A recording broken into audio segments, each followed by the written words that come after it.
Hello दोस्तों, कैसे हो? आपका स्वागत है त्रिपाण स्टडी सेंटर में। आज जो हम करने जा रहे हैं क्लास 12 एनआईएस बोर्ड का जो है बायोलॉजी का चैप्टर नंबर 29। ये चैप्टर बायोलॉजी का है, एनआईएस बोर्ड का है, लेकिन ये चैप्टर कई मायने में कई क्लास के बच्चों के लिए अत्यंत महत्वपूर्ण साबित होगा। जैसे कि एनआईओएस हो गया, सीबीएसई हो गया, यूपी बोर्ड हो गया, बिहार बोर्ड हो गया। अगर आपके पास बायोलॉजी के सब्जेक्ट है और उसमें सम कॉमन ह्यूमन डिसीजेज है तो ये चैप्टर आपके लिए अमृत तुल्य है। दोस्तों, ये चैप्टर कई मायने में इंपॉर्टेंट रहेगा, क्योंकि इसमें जो है हम जो है bacterial disease, viral disease, AIDS, सभी तरह की बीमारियों को जो है विस्तार पूर्वक चर्चा करेंगे और जानेंगे। ये चैप्टर इसलिए भी इम्पोर्टेंट रहेगा क्योंकि ये जो है आपको हिंदी इंग्लिश दोनों ही माध्यम में समझाया जाएगा, जो कि बहुत ही ज़रूरी है। साथ में आपके समक्ष जो ये होगा डिस्प्ले, वो हिंदी इंग्लिश दोनों ही माध्यम में होगा, तो ये आपके लिए डबल डोज के रूप में साबित होगा।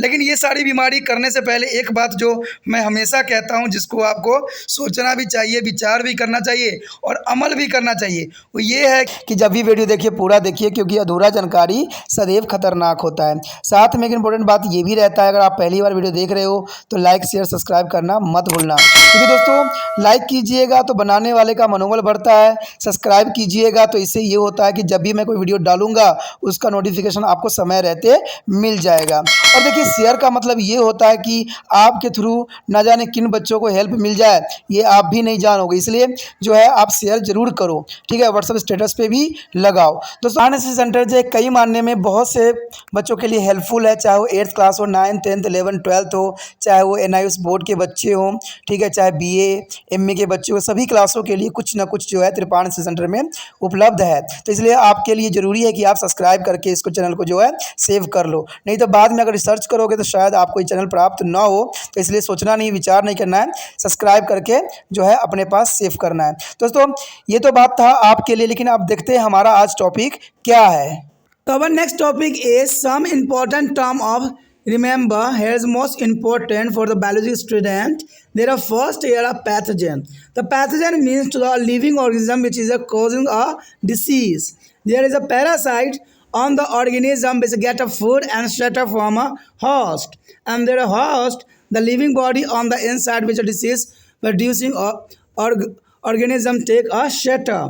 And the infestation here the presence of a large number of parasitic organism on the surface body of the host on the clothing. The next here is the vector. The vector, it is organism which is the harvest of pathogen and may be passed on other person to the cause of disease. Is a mosquito harvest malaria parasite are transmitted it to be humans. The next is a carrier. Carrier, it is an organism which itself does not have words. They are a pathogen, but physically he is a transmit. It is another person. Is a housefly is a carrier of the cholera germ, and is a virus on the organism which harvest pathogen is a large number that do not cause any suffering to AIDS. And the next era epidemics. Epidemics mean spreading of a disease among a large number of people causing a hoax, loss of life in the some place for a summer time. Is a plague. Plague is the epidemic disease. And endemic. Endemic is the very easy. There are diseases which is regularly found among the particular groups of people. Example, Gottris is stated as a content locality of our country. There is the most important two word, epidemic disease and endemic disease. Epidemic disease is a sometime there is a coronavirus. Coronavirus a epidemic disease. There is a effect by the large number of people. And endemic disease is the mainly causing a one individual person. There is a Gottris, Ristate, and there is all diseases. The next is pandemic disease. Pandemic disease are diseases which are found all over the world. Example, AIDS. The AIDS is a pandemic disease. The next is the interferon. Interferons are types of protein produced by the infected cell of body, then attacked by a virus, which act to prevent of further development of the some virus. There is an interference disease. And the next is the inoculations. Inoculations are inductions of there is antigenic materials inside the body to prevent suffering from a disease. And the next year, vaccination of injection of a weak strain of the specific bacterium vaccines are ordered to serums in immunity against the corresponding disease. It is also called the immunizations. And the next era, incubation period. Incubation period, the period between the entry of pathogen inside a healthy body and appearance of the symptom of disease. And the next era, symptom. The symptom is a specific morphological and physiological expressions which is appear on the diseases organism help in the identification of the disease. That is called to the symptom. दोस्तों यहाँ पर बात आया है summer रखने वाली कुछ word. देखिए जो बायोलॉजी के स्टूडेंट हैं उनके लिए ये शब्द जो है काफ़ी अमृत तुल्य है, क्योंकि यही शब्द जो है उनको याद रखना है लाइफ टाइम, क्योंकि आगे अगर उनको डॉक्टर बनना है जो भी है तो इस जो बातें हैं, ये जो शब्द हैं उनको नोट कर लेना चाहिए। और ये शब्द जो है काफ़ी मानने में जो है चमत्कारी वर्ड के रूप में जो है बायोलॉजी के स्टूडेंट के लिए हो सकता है। अगर देखा जाए सबसे पहला वर्ड जो है रोगजनक यानी पैथोजन। कहते हैं एक जीव जो दूसरे रोग उत्पन्न करने का कारण होते हैं उसे हम पैथोजन कहते हैं। अगर दूसरा देखा जाए परजीवी, परजीवी का अर्थ होता है पैरासाइट। देखिए पैरासाइट का मतलब होता है कि परपोषी जो भोजन एवं आश्रय प्राप्त करने वाले जीव होते हैं। अगर हम देखा जाए परपोषी तो उसको हम इंग्लिश में होस्ट कहते हैं। कहते हैं होस्ट जो होती है एक जीवित शरीर जिसके ऊपर अंदर या रोग जाकर जीव आश्रय पाते हैं। जैसे आपको पता ही है कि कोई भी जैसे कि अमरबेल हो गया, ठीक है, जैसे हमारे जू होते हैं, तो ये सारी चीज़ें जो होती है एक होस्ट के रूप में होती है। अगर हम देखें ग्रासन यानी इन्फेस्टेशन, इन्फेस्टेशन ग्रासन होता है। कहते हैं परपोषी के शरीर के सतह पर वस्तुओं में बहुत अधिक संख्या में परजीवी की उपस्थिति ही जो है इन्फेस्टेशन कहलाता है। यानी स्टेशन का मतलब जहाँ पर बहुत सारे चीज़ हों। अगर अगला देखें वर्ड तो इसका मतलब है रोगवाहक यानी वेक्टर। वेक्टर जो है सबसे अच्छा एग्जाम्पल आपको जो है हाउस फ्लाई यानी जो है घर की मक्खियाँ होती है उसके विषय में आप अच्छे समझ सकते हो। कहते हैं वह जो जीवो रोगजाकों के आश्रय प्रदान करते हैं और अन्य व्यक्तियों के स्थानांतरित या संचार करने के लिए रोग उत्पन्न करते। उदाहरण जो है एनफिलिया नामक मच्छर जो मलेरिया को जो है परजीवी के आश्रय प्रदान करता है और उन्हें जो है मनुष्य में संचालित भी करता है। तो यहाँ पर जो एग्जाम्पल दिया गया है मच्छर का जो मलेरिया परजीवियों को जो है आश्रय प्रदान करता है उन्हें मनुष्य में संचालित करने के लिए उत्तरदायी होती है। उसके पश्चात है बाघ यानी कैरियर्स। देखिए कहते हैं यह एक जीव है जो स्वयं रोगजनक के आश्रय प्रदान नहीं करता है लेकिन शरीर रूप से दूसरे व्यक्ति में संचालित करता है। जैसे घरेलू मक्खी हो गया, हैजा, कॉलरा के रोगाणु जो है वाहक है, तो सारे जो है वाहक कहलाते हैं। अगर देखा जाए आश्रय यानी रिजर्वायर, रिजर्व में मतलब यही होता है कि एक जीव बहुत से अधिक संख्या में रोगाणुओं का आश्रय प्रदान करता है लेकिन स्वयं प्रभावित नहीं होता है। रिजर्वायर्स कहते हैं इसको क्योंकि ये जो है दूसरे को कोई प्रभाव नहीं डालता है। ठीक है, कहते हैं बहुत संख्या में रोगाणुओं के आश्रय प्रदान करता है लेकिन स्वयं प्रभावित नहीं होता है। अगर अगला देखा जाए तो जो है जनपादिक महामारी यानी एपिडेमिक। एपिडेमिक जो होती है यह एक स्थान के समय और कुछ ही समय में बहुत अधिक संख्या में फैलने वाली रोग होती है जिसकी काफ़ी लोग मर भी जाते हैं। उदाहरण प्लेग, और अभी देखा जाए तो कोरोना वायरस की भी इसके अंतर्गत आता है। उसके बाद है एंडोडेमिक्स, स्थानिक एपिडेमिक। देखिए वह रोग जो नियमित रूप से एक क्षेत्र या देश के विषय के एक समूह विषय में जो रोग के बीच पाया जाता है उसे जो हम क्या कहते हैं घिंगा, तो ये भी आ जाता है। अगर देखा जाए विश्वव्यापी, विश्वव्यापी का मतलब होता है जो हर एक देश में ये पाया जाता है। तो इसके लिए तो सबसे अच्छा एग्जाम्पल एड्स ही है। रोग जो विश्व के सभी भागों में पाया जाता है वो है एड्स। एड्स जो है आज विश्व के प्रत्येक क्षेत्र में प्रत्येक स्थान पे जो है रोग के कोई ना कोई आपको पेशेंट मिल ही जाएंगे। तो इसे हम कहते हैं पैंडेमिक डिसीज यानी विश्वव्यापी बीमारी। उसके पश्चात आता है इंटरफेरॉन। इंटरफेरॉन जो होती है दोस्तों एक जो है जीवाणु द्वारा संक्रमित किए जाने पर संक्रमित कोशिकाओं द्वारा उत्पन्न प्रोटीन का वह प्रकार है जो जीवाणुओं को अधिक परिवर्धन को रोकता है। तो ये जो है इंटरफेरेंस कहते हैं इसको। अगला टॉपिक जो दोस्तों हमारा है निवेशन यानी इनकुलेशन। इनकुलेशन जो होती है प्रतिजनित द्रव्य को शरीर के अंदर डालने की विधि ताकि व्यक्ति रोग से पीड़ित न हो, ये रोग होने से रोका जा सके, इसे हम टीका लगाना भी कहते हैं। उसके पश्चात है टीकाकरण। देखिए इसको कहते हैं वैक्सीनेशन। वैक्सीनेशन जो होती है विशेष जो जीवाणु के एक दुर्बल प्रभेद के अंश का जो है इंजेक्शन जिसे रोग के प्रति प्रतिरक्षा उत्पन्न की जाती है उसे हम प्रतिरक्षीकरण या प्रतिरक्षण भी कहते हैं, यानी इसको वैक्सीनेशन भी कहा जाता है। तो ये टीकाकरण जो होती है कई बीमारियों से बचाने के लिए लगाई जाती है। उसके पश्चात अगर देखा जाए उद्भवन अवधि यानी इनक्यूबेशन पीरियड। देखिए इनक्यूबेशन पीरियड का मतलब यही होता है कि किसी स्वास्थ्य शरीर में रोगजनक का प्रवेश व रोग के लक्षण प्रकट होने के बीच की अवधि, यानी कोई बीमारी अगर आपको हुआ है तो आपको कितना टाइम में जो है वो लक्षण दिखा रहा है, इसी को हम जो कहते हैं इंक्यूबेशन पीरियड के नाम से जानते हैं। उसके पश्चात है सिम्टम। सिम्टम जो है बहुत इंपॉर्टेंट होता है, ठीक है, क्योंकि सिम्टम से ही हम बीमारी का अंदाज़ा लगा लेते हैं कि व्यक्ति में कौन सा बीमारी है। कहते हैं रोगग्रस्त व्यक्तियों को प्रकट होने वाली विशेष अभिलक्षण आकार शरीर क्रिया संबंधी जैसे रोग को पहचान की जा सके लक्षण कहलाता है। तो दोस्तों पहले के समय में लोग डॉक्टर जो हुआ करते थे वो नब्ज पकड़ के ही बता देते थे कि इसको कौन सी बीमारी हुआ है और इसको कौन सा दोष हो रहा है। लेकिन आज के समय में जो है पैसे के धनाधोर के चक्कर में लोग जो है आज डॉक्टरी भी उसी तरह से कर रहे हैं जैसे आज की मांग है। तो ये बहुत बड़ी बात है कि सिम्टम नहीं देखते हैं। सिम्टम्स देखना अत्यंत महत्वपूर्ण होता है कोई भी बीमारी के लिए। So our next topic is communicable disease. It means infections of disease. There is a communicable disease here. Disease is which is the spread from disease is person to another through their contaminated food, water, contact and through the insecticide. And animal are called to the communicable disease. These are causing different or causative agent is a pathogen. There is a disease as causing by the virus. First of all, there are disease causing by the virus. There is the first here chicken pox. Chicken pox is here disease. The pathogen is a chicken pox virus is a varicella, and the mode of transmission by the contact by through the scabs. And there is the inclusion period is a 12 to 20 days. There is inclusion period here 12 to 20 days, and the symptom here. There is a symptom as a fever, headache, and the loss of appetite, and the dark red color rush on the back and the chest which is spread on the whole bodies, and the letters is a rush and the change into the vesicle. There is a symptom of a chicken pox. And there is also is after few days there are vesicles started to dry up and the scab crusted and formed. There is a fifth one. These scabs started falling, infecting stage. There is the disease or main symptom, but prevention and the curve here. The curve here. This is a no vaccine against the chicken pox at here, and the but a precaution must be taken as a following. There first here, the patient should be keep isolations, and clothing and utilized used by the patient should be sterilized, and the foreign scab should be collected on bone.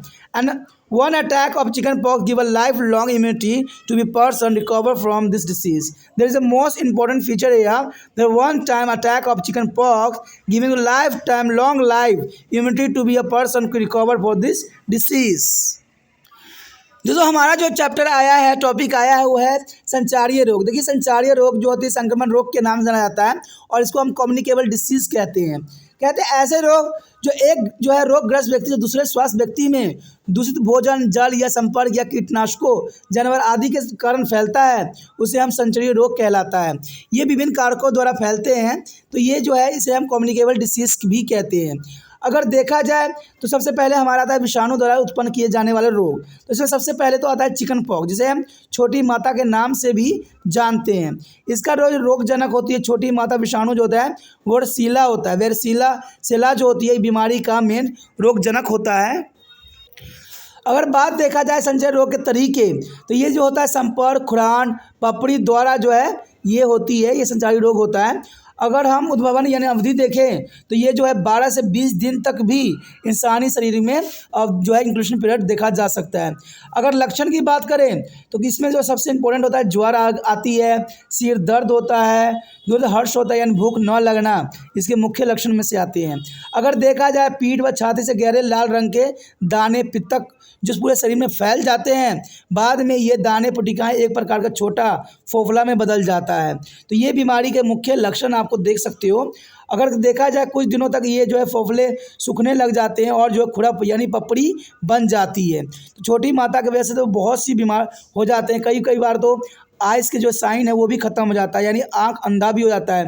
कई तरह के failures, body failures में भी हो जाता है। तो ये बहुत घातक हो सकती है। कहते हैं ये खुरन गिरने लग जाते हैं और संक्रमित जो है अव्यवस्थित हो जाता है। अगर बात आया जाए यहाँ पर रोकथाम एवं उपचार के, तो कहते हैं अब तक छोटी माता कोई टीका हमारे समक्ष उपलब्ध नहीं है, लेकिन जिन प्रकार से सावधानियां बरतनी चाहिए जो कि बहुत काफ़ी इम्पोर्टेंट होता है। पहला पॉइंट अगर देखा जाए तो रोगों के अलग यानी एपिथेलियल पृथक्करण रखना चाहिए। इसमें सबसे इम्पोर्टेंट बात यही रहता है कि अगर छोटी मात्रा से ग्रसित व्यक्ति है तो उसको जो है अलग रखना अत्यंत महत्वपूर्ण हो जाता है, क्योंकि ये बीमारी जो है बहुत फैलने वाली होती है। अगर देखा जाए वस्त्र बर्तन आदि जो भी है सामग्री रोगों द्वारा जो है प्रयोग में लाई जा रही है तो उन्हें जो है जीवाणु रहित यानी जो है गर्म रहित किया जाना चाहिए। यानी उसको जो है कुछ कैसे भी इसको धूप ऊप में रख के या कुछ ही तरह से जो है इसको साफ़ सुथरा रखना अत्यंत महत्वपूर्ण रह जाता है। गिरे हुए जो है खुरंड जमा करके जला दिए जाने चाहिए, यानी जो भी जो है खुरंड गिरते हैं उसको जमा करके जला देना चाहिए, क्योंकि ये बीमारी जो है दूसरे को भी लगने के चांसेस बढ़ जाता है।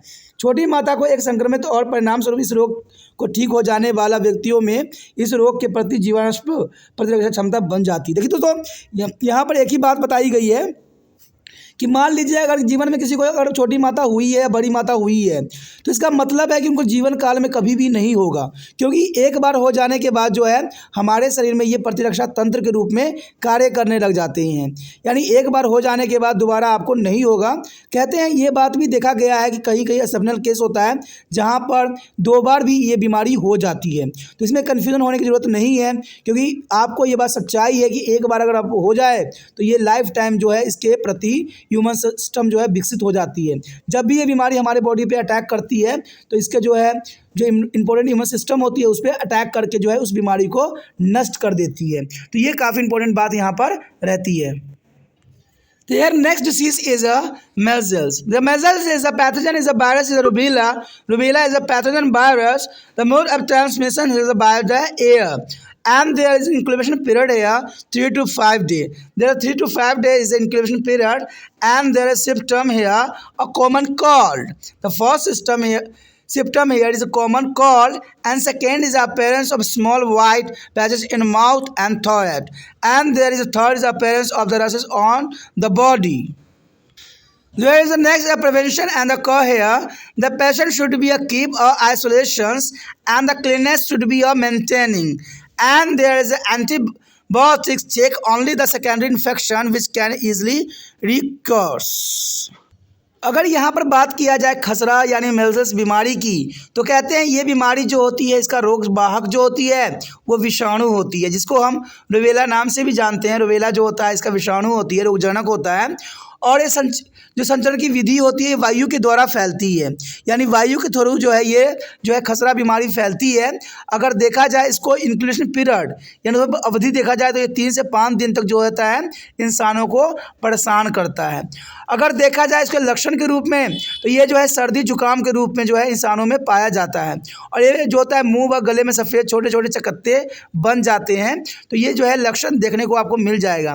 कहते शरीर में छोटे छोटे दाने का दिखाई देना भी जो यानी पित्तकाओं का भी दिखाई देना भी इसका मुख्य लक्षण में से एक आता है। अगर इसका उपचार की बात करें या रोकथाम की बात करें तो इसमें बहुत इंपॉर्टेंट बात यही होता है कि रोगी को अलग रखना सबसे बेहतर तरीका माना गया है, क्योंकि ये दूसरे व्यक्तियों को भी कंटामिनेट कर देगा, तो इसलिए जो है रोगों को अलग रखना अत्यंत महत्वपूर्ण होता है रोगियों को। उसके बाद दूसरी बात यही आता है कि स्वच्छता बनाए रखना अत्यंत महत्वपूर्ण है, यानी साफ़ सफाई का जो है ध्यान रखना इसके लिए बहुत ज़रूरी होती है। तीसरी बात देखा जाए तो यहाँ पर जो है प्रतिजैविक यानी एंटीबायोटिक्स दवाई लेने से केवल जो है द्वि संक्रमण को रोका जा सकता है, जो खसरे से पीड़ित व्यक्तियों को आसानी से हो सकता है। तो ये काफ़ी इंपॉर्टेंट जो है रोकथाम उपचार जो है आपको याद रखना चाहिए। Here's the next disease is a poliomyelitis. Polio is a common disease in India, but there is a very important the poliomyelitis here. The pathogen is a poliovirus. The poliovirus is a pathogen, and the mode of transmission here, the virus enters inside the body through the food and the water. The polio transmission here are enter for the food and water, and there is an incubation period here 7 to 14 days. There is an incubation period is 7 to 14 days, and they have symptom. There is a symptom the virus is a multiplies is a intestinal cells, and then the reach the brain through the blood. There is a symptom, and it is a damaged brain and nerves are case the infinity of paralysis. There is symptom here the paralysis, and the stiffness of the neck, fever, loss of head support. There is stiffness the neck, fever and loss of the head support, and the prevention of cough here. The polio vaccines drop oral polio vaccines, yeah, means OPV, are given to children to the contain interval, and the pulse polio program is organized in our country to give a polio vaccine on the children. There is the most important prevention and cure here. यहाँ पर अगला बीमारी जो है जिसका नाम आप जानते ही हो, कई हफ्ताओं में और महीनों में जो है इसका लगाया जाता है। ठीक है, इसका जो है हर जगह कैंप्स लगते रहते हैं। तो आपको पता ही है जिसकी मैं बात करने जा रहा हूँ, पोलियो। तो ये पोलियो जो मेरुरज्जु स्रोत कहलाता है, इसको इसे पोलियोमाइलिस भी कहते हैं। पोलियो ये शब्द जो है पोलियो मेल्स से बना है, जिसका इट से बना है। मोल्स का होता है मज्जा को कहा जाता है, और इसका मतलब शोध होता है, यानी सामान्य शोध के सूजन यानी स्वेलिंग समझा जाता है। लेकिन यह अंग्रेजी शब्द इन्फ्लेमेशंस का पर्याय है, जिसमें सूजन सहित 4 अन्य लक्षण भी सम्मिलित होते हैं। अगर देखा जाए रोगजनक यानी पोलियो जो है विषाणु यानी पोलियो वायरस के रिगार्डिंग ये बीमारी होता है। अगर इसको संचलन की बात करें कैसे फैलता है, तो इसको फैलने का जो है मेनली कारण जो है विषाणु शरीर के अंदर भोजन या जल द्वारा ये प्रवेश कर जाता है। या तो भोजन के द्वारा करेगा या जल के द्वारा जो है इंसानों के बॉडी में प्रवेश करेगा। और इसका जो है इंक्यूबेशन पीरियड जो है 7 से 14 दिन मान्य रखती है। यानी यहाँ जो है इसका इंक्यूबेशन पीरियड 7 से 14 दिन में आपको ये पता लगेगा कि आपको ये बीमारी हो गई है। अगर लक्षण देखें क्या क्या नजर आएगा, देखते हैं लक्षण क्या है। तो इसमें जो है पहला लक्षण आपको यही देखने को मिलेगा कि विषाणु आंत कोशिकाओं में जो है गुणन कर संख्या वृद्धि कर लेता है, और वहाँ पर रक्त द्वारा जो है मस्तिष्क में पहुँच जाता है। तो ये बहुत बड़ा लक्षण रहता है। अगर यह मस्तिष्क तंत्रिका क्षति पहुँचता है और बच्चे में जो है पक्षघात यानी लकवा पैदा कर देता है, तो ये लकवा हो जाता है, तो इसका मतलब है कि इसकी पोलियो अटैक हुई है। और गर्दन कड़ी सख्त हो जाती है, गर्दन जो है कड़ी और सख्त हो जाती है। ज्वार भी हो जाता है और फिर ढुकलने लग जाता है, यानी सर जो है ढुकने लग जाता है, यानी सर पे जो है कोई कंट्रोल नहीं रहता है। तो ये बहुत बड़ा लक्षण है जिसको आप समझ भी सकते हो, और अगर कहीं देखने को मिले तो आप इसको बात को जो है एनालिसिस भी कर सकते हो। आगे जो है हमारा इसका रोकथाम एवं उपचार। देखिए रोकथाम में यही है कि पोलियो वैक्सीन ड्रॉप या मुंह द्वारा पोलियो को जो है टीका बूंद जोड़ वाली पोलियो वैक्सीन के रूप में दी जाती है। यानी OPV का फुल फॉर्म जो होता है एरोयल पोलियो वैक्सीन। कहते हैं एक निश्चित अंतराल पर बच्चों को ये दिया जाता है, जो कि जो है हमारे देश में बच्चों को पोलियो वैक्सीन देने के लिए पल्स पोलियो अभियान कार्यक्रम का आयोजन भी अखिल भारतीय सतह पर किया गया है। अब भारत जो है पोलियो मुक्त घोषित हो चुका है। यानी आपको पता है कि ये सरकार की जो मेहनत का फल ही है, जो जिसकी वजह से जो है ये पोलियो मुक्त भारत हुआ है। क्योंकि सरकार कहीं काम करे चाहे ना करे, लेकिन पोलियो के ऊपर बहुत अच्छा काम किया है, जिसमें जो है बच्चों जो है पोलियो मुक्त हो चुके हैं। The next disease is a rabies, also called hydrophobia. The hydrophobia here is the rabies, and here is the pathogen is the rabies virus. The rabies virus is the pathogen, and the mode of transmission here a bite by the rabid dog. There is a bite by the rabid dogs, and incubation period here 10 days to 1 to 3 months, and depending upon the distance of bite from the central nervous system, that is the brain and spinal cord. There is the most important. There is a depend upon the central nervous system. There are that a brain and spinal cord. There are bite distance. There is the most important here the bite distance. There is a symptom are present, and there are symptom here. So here is cerebral headache and the high fever. There is a most important symptom here, and painfully contraction of the muscle of thorax and the chest, and chokings and the fear of the water leading to the death. There is a symptom, and prevention and cure here is a compulsory of the immunization of the dog on time to time, and killing of the rabid animals here, and the anti-rabies injection or oral dose are given to a person bite by the rabid animals. आगे जो है हमारा rabies की बात की गई है। Rabies देखिए ये भी एक जो है रोगजनक जो है रैबिस विषाणु के द्वारा फैलती है बीमारी। तो रैबिस जो है बहुत ही साधारण बीमारी है, जो कि आए दिन आपको देखने को मिल जाता है कहीं ना कहीं। ठीक है, आपके घर के आसपास कहीं डॉग होगा, अगर उसको काट लिया है तो इसका मतलब है कि रैबिस बीमारी होने के चांसेस आप में बढ़ गया है। अगर देखा जाए इसकी संचरण विधि कैसी होती है, तो जो है रैबिड कुत्ता द्वारा काटे जाने से ये बीमारी होती है, यानी जनरली। लेकिन देखा जाए तो सिर्फ ये नहीं कि रैबिस कुत्ता काटने से बीमारी हो जाएगा। अगर चूहा भी काट रहा है, चाहे कोई भी खरगोश कोई भी जीव जंतु काट रहा है, तो इसको रैबिस होने की चांसेस बढ़ जाती है। तो इसके लिए आपको सावधान रहने की आवश्यकता है। ये मत समझना कि कोई और जीव काटा है तो इसका मतलब हमें रैबिस बीमारी नहीं होगा, और ऐसे आप ग्रसित नहीं होगे। तो ये बहुत इंपॉर्टेंट बात यहाँ पर आपके लिए रखता है, और ये आपको समझना भी है। कहते हैं अगर इंक्यूबेशन पीरियड देखा जाए तो कहते हैं 10 दिन से लेके 1 से 3 महीने के तक भी दिखा जा सकता है। लेकिन बात यहाँ डिपेंड ये भी करता है कि ये जो है नर्वस सिस्टम से कितनी दूरी पे काटा है। देखिए नर्वस सिस्टम तक पहुँचने में जो है समय लगता है, तो इसी भी बीमारी को जो है इसके समय इसका निर्धारण सही नहीं किया गया है। अगर मस्तिष्क से दूर काटा है, पैरों में काटा है, हाथों में काटा है, तो ब्रेन तक पहुंचने में उसको टाइम लगेगा। तो इसलिए इसका इंक्यूबेशन पीरियड जो होती है काफ़ी लंबी होती है, 10 दिन भी हो सकती है और 1 से 3 महीने का भी हो सकता है। तो ये बहुत इंपॉर्टेंट बात यहाँ पर रखता है। कहते हैं अगर लक्षण देखा जाए तो लक्षण जो होता है तेज सिर दर्द होता है, उच्च ज्वार होता है और गले व वक्ष छाती की मांसपेशियों में जो है कष्टदायक संकुचन होती है, यानी बहुत काफ़ी पेन होती है। घुटने व पानी के भय जो है इसकी वजह से जो है जल भी है, यानी जो है हाइड्रोफोबिया भी कहा जाता है। हाइड्रो मतलब जल और फोबिया मतलब डर, भीति, यानी इसके परिणाम स्वरूप जो है मृत्यु भी व्यक्ति को हो जाता है। तो इससे जो है व्यक्ति को अगर काट लेता है तो उसको पानी से बहुत डर लगता है, इसलिए इसका जो नाम दिया गया है जो है हाइड्रोफोबिया के नाम दिया गया है। फोबिया एक तरह से पैदा हो जाती है जिसकी वजह से व्यक्ति की मृत्यु तक भी संभव है।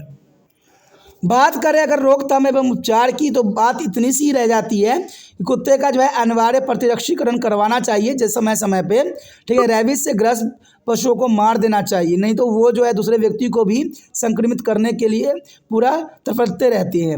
रेबीज से ग्रस्त पशु द्वारा काटे गए व्यक्तियों को जो है एंटीरेबीज इंजेक्शन लगाना चाहिए या मौखिक यानी मुंह द्वारा खुराक भी देने की प्रावधान है, तो इसका उपयोग करना चाहिए जिससे कि वो बीमारी उस पर संचलित न हो सके। The next disease here, hepatitis. Hepatitis is the pathogen is the hepatitis B virus. There is the causing of hepatitis B, the virus, and the mode of transmission here. The mainly is through there is contaminated water, and inclusion period here generally 15 to 160 days. The hepatitis is a very dangerous disease here. Is hepatitis B. There is some symptom here is a body ache and the loss of appetites and nausea, and the eyes and skin become yellowish, urine deep yellow in color. There is a mainly symptom here, urine deep yellow color due to bile pigment and the enlarge of liver. The liver is big, the enlarged. And there is a prevention and the curve here. The hepatitis B vaccine is now available in India. There is the most important for the hepatitis B is vaccine available, and the proper hygienic is to be observed and avoid taking fat-rich substance. There is a mainly causing here a fatty-rich substance. तो यहाँ पर हमारा जो है बहुत important topic आया है वो है यकृत शोथ, यानी हेपेटाइटिस जो है बी की वजह से जो बीमारी होती है। हेपेटाइटिस आपको पता ही है कि बहुत ही खतरनाक बीमारी माना गया है। कहते हैं यकृति में जो है शोथ, यानी हेपेटाइटिस का मतलब होता है हेपत का मतलब होता है यकृत और टाइटिस का मतलब होता है शोथ। देखिए रोगजनक जो है यकृति शोथ का विषाणु यानी हेपेटाइटिस बी वायरस की वजह से होता है। अगर संरक्षण विधि देखा जाए तो मुख्यतः दूषित जल के द्वारा जो है ये फैलता है। अगर इसका इंक्यूबेशन पीरियड देखा जाए तो ये सामान्यतः जो है 15 से 160 दिन तक जो है ये अपना इंक्यूबेशन दिखाता है।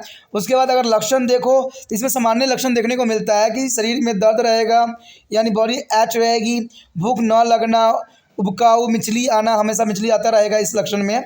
आंखों व त्वचा में जो है पीलापन पड़ जाना, और सबसे बड़ी इसकी जो खास बात होती है वो मूत्र का रंग जो है गहरा पीला पड़ जाता है। यानी अगर बाथरूम पीली होने लगे तो समझ जाना कि हेपेटाइटिस बी के आप शिकार होते जा रहे हो, ठीक है। इसमें पित्त वर्णों के कारण ऐसा होता है, क्योंकि इसका रीजन ये भी होता है कि जो लीवर होता है वो बड़ा हो जाता है, यानी लीवर बढ़ जाती है। यकृत का बड़ा होना भी इसका जो है मेन लक्षणों में से आता है।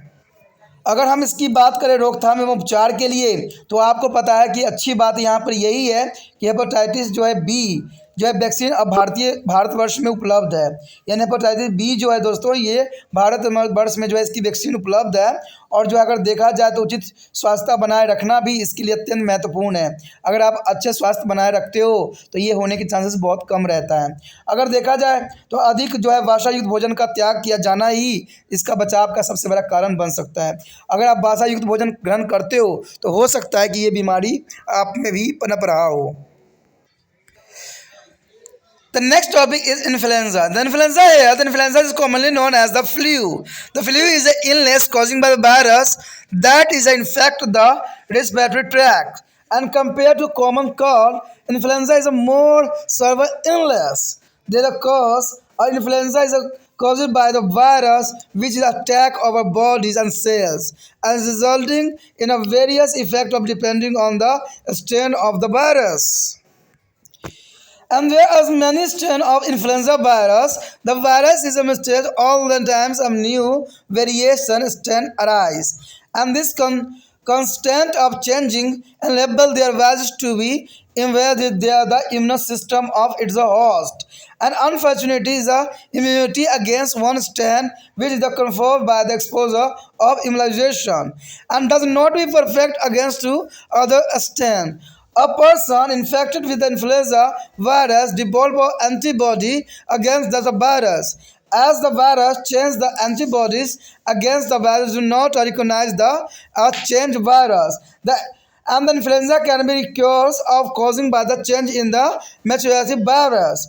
And the next here, a symptom. The symptom is typically symptom on influenza include there are fever, usually 100 Fahrenheit to 103 Fahrenheit in the adult, and there is even high in the children. The 100 Fahrenheit and 103 Fahrenheit is the maximum, and there is typical symptom on this influenza virus. And the respiratory tract infection symptoms such as a cough, sore throat, running nose, headache, pain in the muscles, and stimuli fatigue. And there is a symptom here.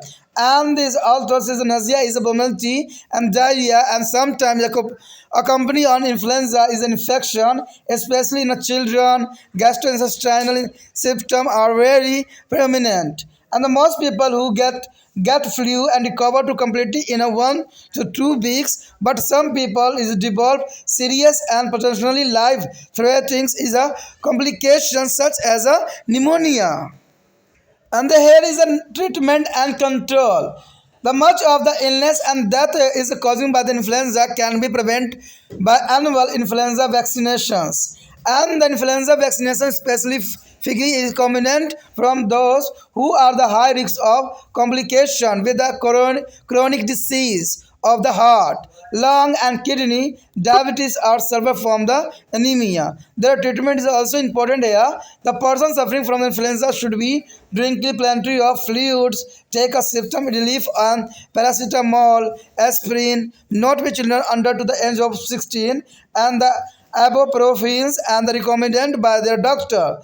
And the consult of the doctor immediately for a treatment. That is the most important here. तो यहाँ पर जो हमारा influenza आ गया। Influenza देखिए एक बीमारी है, कहते हैं इन्फ्लुएंजा इतालवी भाषा का शब्द है और इसे जो है सामान्यतः फ्लू नाम से भी जाना जाता है। यह रोग श्वसन पथ को जो है संक्रमित करने वाले विषाणु के कारण होता है, यानी रिस्पिरेटरी जो ट्रैक्ट है उसको संक्रमित हो जाता है, जो कि बहुत ही खतरनाक माना जा सकता है। कहते हैं सामान्यतः कि जो है सर्दी जुकाम की अपेक्षा इन्फ्लुएंजा ज्वर अधिक गंभीर बीमारी ही माना गया है। अगर देखा जाए इसके कारण के ऊपर तो कारण भी कुछ विशिष्ट है। कहते हैं कारणों में जो है इसमें इन्फ्लुएंजा ज्वर विषाणुओं के कारण होती है जो हमारे शरीर की कोशिकाओं में संक्रमण करता है और इसके परिणाम स्वरूप अनेक प्रभाव पड़ते हैं जो विषाणु के स्टोन यानी प्रभेद यानी प्रकार का जो है निर्भर करता है। कहते हैं फ्लू विषाणु के अनेक प्रभेद स्टोन होते हैं। विषाणुओं को सदैव उत्परिवर्तन होता रहता है और अनेकों प्रभेद यानी स्टोन बनते रहते हैं। इस लगातार परिवर्तन के परिणाम स्वरूप इसके प्रपोषी जो होते हैं विषाणु प्रतिरक्षा तंत्र से बचे रहते हैं। दुर्भाग्यवश की बात यही होता है किसी एक स्टोन के प्रति जो है प्रतिरक्षा जो उद्भाषण या प्रतिरक्षण द्वारा प्रदान किया जाता है और वह जो है वैदिक प्रतिरक्षा प्रदान नहीं कर पाता है, क्योंकि ये तो बदलता रहता है, तो इसी वजह से इसके स्टोन बदलते रहते हैं। इसके लिए जो प्रतिरक्षा भी इसके ऊपर कार्य नहीं करता है। कहते हैं फ्लू विषाणु से संक्रमित व्यक्ति उस विषाणुओं से जो है एंटीबॉडी विकसित करता है। देखिए इसके लिए उसी व्यक्ति की एंटीबॉडी का लेना पड़ेगा क्योंकि इसका स्ट्रेन बदलता रहता है। तो ये बहुत काफ़ी इंपॉर्टेंट बात आपके समक्ष रख दिया मैंने। कहते हैं विषाणु के परिवर्तन हो जाने से जो है एंटीबॉडी परिवर्तन विषाणुओं को ही नहीं पहचान पाते हैं और फ्लू हो जा सकता है। तो ये बहुत काफ़ी इंपॉर्टेंट बात यहाँ पर रखता है कि विषाणुओं को नहीं पहचान पाते हैं और फ्लू हो सकता है। कहते हैं परिवर्तन यानी उपरिवर्तन विषाणु के कारण ऐसा सब संभव हुआ है। अगर हम यहाँ पर लक्षण की बात करें तो फ्लू के विशेष लक्षण आपको देखने को मिलेगा। कहते हैं इसके सामान्य लक्षण तो यही है कि इसके जो बुखार होंगे ज्वर होंगे वो 100 फ़ारेनहाइट से लेकर 103 फ़ारेनहाइट तक होंगे, यानी वयस्कों में जो है बच्चों में इसी प्रकार के तापमान देखने को मिलेगा। देखिए सामान्य तापमान जो होता है 98.7 मापा गया है फ़ारेनहाइट के रूप में, लेकिन अगर देखा जाए तो यहाँ जो है 100 से लेके फ़ारेनहाइट से लेकर 103 फ़ारेनहाइट तक होता है, जो कि उच्च ज्वार की सुचालक माना गया है। कहते हैं स्वाभाविक बातों को संक्रमण के लक्षण जैसे खांसी हो जाएगा, गलफंद्र, गहराहट यानी गले में जख्म हो जाएगा, नाक का बहना, सिर दर्द, मांसपेशियों में दर्द व अत्यधिक थकावन महसूस होगा। तो इसके जो है सबसे बड़ा सिम्पटम यही रहता है कि रबी फ्लू के साथ कभी कभी जो है मिचली, उल्टी भी, दस्त की शिकायत भी होती रहती है। मलाशय के आँख संबंधी जो है लक्षण जो है मुश्किल से स्पष्ट होते हैं। फ्लू से संक्रमित जो है बहुत से लोग 1 से 2 सप्ताह के पूर्णतः स्वस्थ हो ही जाते हैं, लेकिन कुछ लोगों में गंभीर जीवन के लिए खतरनाक जटिलताओं विकसित हो जाते हैं, जैसे निमोनिया। निमोनिया जो होती है इसी से आगे विकसित होने वाली बीमारी का नाम है। अगर बात हम करें नियंत्रण और उपचार की, तो आपको पता है कि इन्फ्लुएंजा के कारण होने वाली बीमारी को या उससे होने वाली मृत्यु को काफ़ी हद तक वार्षिक फ्लू टीकाकरण द्वारा रोका जा सकता है। लेकिन फ्लू टीका उन लोगों के लिए विशेष रूप से जो है बताया जाता है जो चिरकाल यानी क्रॉनिक बीमारी जैसे हृदय रोग, फेफड़े व यकृत रोग से, मधुमेह, गंभीर रक्तता से पीड़ित है, और इसमें इस रोग को जटिल हो जाने की संभावना बहुत अधिक होती है। और मान लीजिए किसी को जो है हृदय रोग, फेफड़ा, यकृत रोग, मधुमेह बीमारी है, तो ये बीमारी जो है अपना स्ट्रॉन्ग रूप दिखा सकती है। अगर फ्लू से पीड़ित व्यक्तियों को जो है पर्याप्त मात्रा में तरल पदार्थ लेने की आवश्यकता होती है। जितना आप पानी पियो, जितना तरल पदार्थ लो, ये फ्लू में जो है काफ़ी आपके लिए फ़ायदेमंद साबित हो सकता है। कहते हैं चिकित्सा द्वारा बताया गया लक्षणों में राहत प्रदान करने वाले दवाएं लेने चाहिए, जैसे कि पैरासीटामोल, एस्प्रिन, लेकिन 16 वर्ष से कम आयु के बच्चों के लिए नहीं है। या जो है हम आइनोवेरोफ्रोफिन्स दवाई सदा के लिए डॉक्टर की सलाह से ले सकते हैं। तो इसमें जो है ये काफ़ी दवा जो है काफ़ी अच्छा सिद्ध होता है। कहते हैं देखा जाए उपचार के लिए शीघ्र चिकित्सा का परामर्श ले लेना भी अत्यंत महत्वपूर्ण इसमें रहता है।